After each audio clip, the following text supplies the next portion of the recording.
Buenas tardes, apreciado director y compañeros. Mi problemática se basa en la afectación y la violación a sus DOFA que han sufrido las comunidades del sur de La Guajira, las cuales son afectadas en sus derechos por la explotación de la mina de carbón de Cerrejón.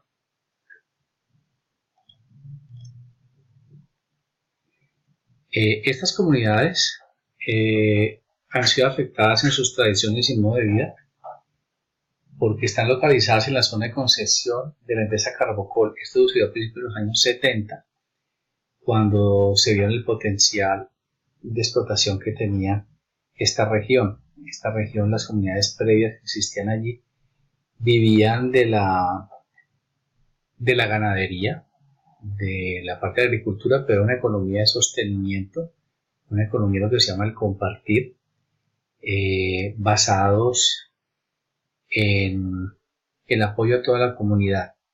Tenían recursos naturales, tenían zonas de pastoreo que lo manejaban de una manera racional y productiva, lo que impedía un desgaste de los recursos naturales, aprovechando además el agua del río Ranchería que servía en la brevadera de sus animales y en la parte de los cultivos. Estas comunidades vivían del compartir, todos colaboraban porque hicieron una forma de padrinazgo entre ellos que les permitía convivir como una sociedad. Es una sociedad especial, una sociedad tipo, se explica, economía del compartir y basados en la subsistencia, del pan coger. Los excedentes de esta economía de subsistencia eran comercializados, pero realmente no era una economía que dependiera enteramente del intercambio monetario, sino del intercambio de recursos que tenían entre ellos. La llegada de Carbocol en los años 70, cuando el gobierno con políticas extractivistas decidió empezar la intervención en la zona con esta empresa. Aquí se empezó, como se observa, una devastación de los territorios, desalojo involuntario, despojo de sus tierras, además de múltiples violaciones de derechos económicos, sociales y culturales, los que eran tradicionales en la región. Como se explica aquí, la fase de exploración de Intercore emprendió un reordenamiento territorial, ¿sí? Buscando siempre en función de las actividades mineras, más no en función de los derechos económicos, sociales y culturales de estas comunidades que están allí representadas. Es una comunidad especial, es afrocolombiana, pero no se enmarca en un territorio indígena que estaba previamente aquí a los Guayú, ya que ellos tomaron posesión del territorio únicamente hace 400 años, por eso no es una comunidad reconocida como tal, con un tipo especial de designación.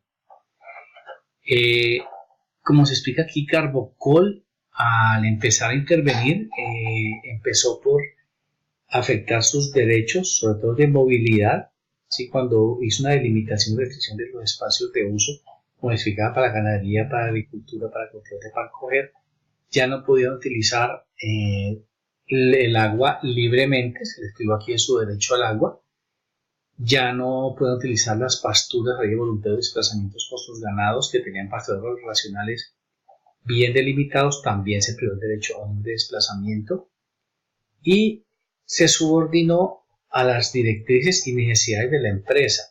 Igual como se dice aquí, se convirtió en ellos en una proveedora de desarrollo en entornos únicamente de crecimiento económico, pero con la visión, como se aquí, únicamente en la parte económica, sin importar la afectación medioambiental y sociocultural que se estaba produciendo allí.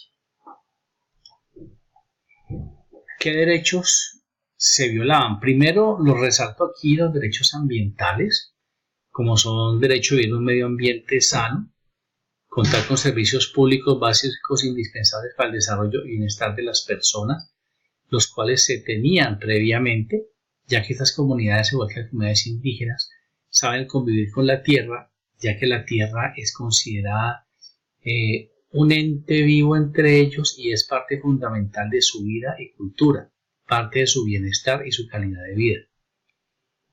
El derecho a un vida adecuado, o sea, derecho a la alimentación, se restringe el acceso a sus fincas y a sus sistemas productivos sostenibles que presentaban, cortando el derecho a alimentación tradicional que tenían. Ya no hay protección contra el hambre porque muchas familias quedaron desprotegidas alimentariamente, tener que depender de los aportes económicos que hacía la empresa o tener que, al vender su finca, salir a buscar trabajos en diferentes localidades, lo que los subordinaba a unas economías monetarias de conseguir su alimentación por fuera. Vivienda adecuada. Cuando se desterritorializó estas comunidades, ellos tenían sus viviendas adaptadas al medio, se les asignaron, como veremos más adelante, viviendas diseñadas por la empresa, en nada tradicionales y que realmente afectaban la parte paisajística y del entorno. Agua y saneamiento, entre otros. Sí, el agua se contaminó por las actividades mineras, el agua del río Ranchería, que abastecía a estas comunidades, sus cultivos, su infraestructura productiva, se afectó. Derecho a los trabajadores, porque también se observa lo que se mencionaba en los artículos cuando se revisó, que había una diferencia muy grande entre los salarios de los profesionales o de los trabajadores externos de la empresa en comparación con los trabajadores nativos. No era un salario equitativo ni igual. La seguridad y higiene del trabajo, entre otros, la seguridad también era precaria. Los derechos culturales, se vulneró el derecho a participar en la vida cultural, se coartó compartir los adelantos científicos y beneficiarse de ellos. Los adelantos científicos se podía dar aquí no de los adelantos exteriores, sino de la evolución de conocimientos tradicionales que permitían realizar producciones sostenibles en esta zona y que eran amigables con el medio ambiente y permitían la subsistencia adecuada y la calidad de vida de estas comunidades. El derecho a beneficiarse de la protección de los intereses morales, materiales que corresponden por razón de las producciones científicas, literarias o artísticas. Aquí también se vulnera el derecho de autoría de muchas de los mecanismos productivos que utilizaban estas comunidades, los cuales se pierden por las políticas extractivistas que empezaron a trabajar allí. Como hablábamos aquí, se pierde el derecho a un medio ambiente sano por la destrucción de los hábitats de la zona. El derecho a un nivel de vida adecuado se ha afectado por las políticas extractivistas que modifican su economía preexistente. Derecho a un trabajo igualitario y equitativo, ya que desde el inicio ha existido desigualdad en salarios y categorías laborales, discriminando a los regionales. Derechos culturales, debido a que con la destrucción del hábitat y los desalojos voluntarios o involuntarios se violan estos derechos, ya que con el desarraigo se afecta el nexo existente entre la tierra y las comunidades que la habitan. Aquí vemos que el reasentamiento de las comunidades que ocasionó la destrucción de su medio ambiente, su nivel de vida fue afectado, no hay trabajo igualitario y, muy importante, los derechos culturales se afectaron en gran medida debido a que con la destrucción del hábitat, los desalojos voluntarios o no, se violaron los derechos, ya con el desarraigo se afecta el nexo existente, como se explicaba, entre la tierra y las comunidades que la habitan, al igual que el nexo entre comunidades, porque existía el padrinazgo que fortalecía los nexos comunitarios entre los diferentes pueblos o asentamientos que existían en la zona. Al hacer el desarraigo, los nexos culturales se rompen y se pierde una gran cantidad de la tradición y tesoros culturales y productivos que se tenían allí. Esta es la zona de influencia, es la zona de la Baja Guajira, antes el río Ranchería, que irriga la zona antes de que fuese contaminado.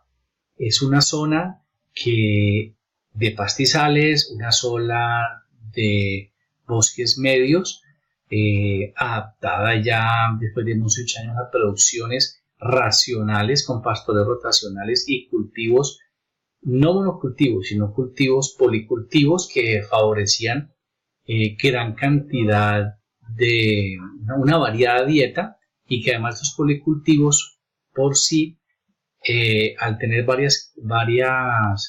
a una diversidad entre ellos, generaban barreras vivas lo que las protegían de diversas enfermedades, patologías, tanto a los animales como a las plantas, se protegían de manera natural por esta cualidad del medioambiental que existía en la zona, y eso se perdió con la contaminación. Mecanismo de acción: el Consejo Comunitario de Roche presentó una tutela el 13 de septiembre de 2012 para poder tener derecho de decidir sobre las labores en el entorno y ser reconocidos como una comunidad independiente.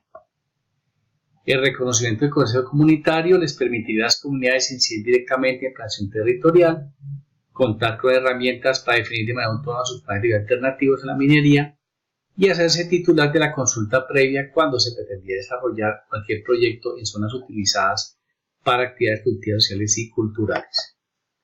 Fotografías de la zona, antes y después.